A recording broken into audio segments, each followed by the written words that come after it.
বলিউড নির্মাতা ও প্রযোজক করণ জোহর সম্প্রতি ব্যাপক সমালোচনার মুখে পড়েছেন। মূলত এই বিতর্কের কেন্দ্রবিন্দু রয়েছেন অভিনেত্রী অনন্যা পাণ্ডে।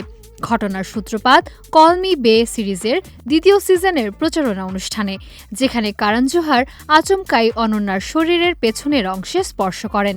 ভিডিওটি ভাইরাল হওয়ার পর নেটিজেনরা এই আচরণকে অস্বস্তিকর ও অনভিপ্রেত হিসেবে আখ্যা দিয়েছেন।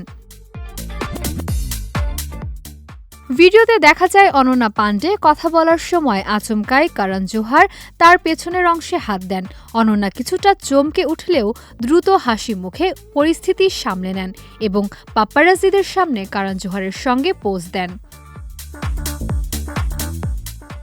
এই আচরণ সামাজিক মাধ্যমে তোলপাড় সৃষ্টি করেছে। নেটিজেনদের একাংশ দাবি করেছেন, করণের মতো সিনিয়র ব্যক্তিত্বের কাছ থেকে এমন আচরণ কাম্য নয়। এর আগে অনন্যার কোমরে করণের হাত দেওয়া ও অনন্যার তা সরিয়ে নেওয়ার চেষ্টা অন্য একটি অনুষ্ঠানে ক্যামেরায় ধরা পড়েছিল।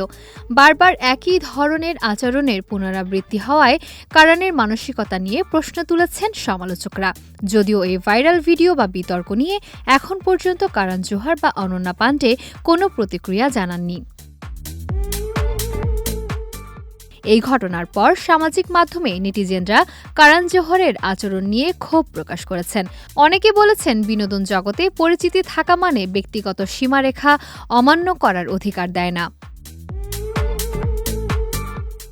অনন্যার ওয়েব সিরিজ কল মি বে অ্যামাজন প্রাইম ভিডিওতে ব্যাপক সাড়া ফেলেছে। বর্তমানে সিরিজের দ্বিতীয় সিজনের কাজ চলছে, যেখানে অনন্যার দিদির চরিত্রে অভিনয় করেছেন শ্রুতি হাসান।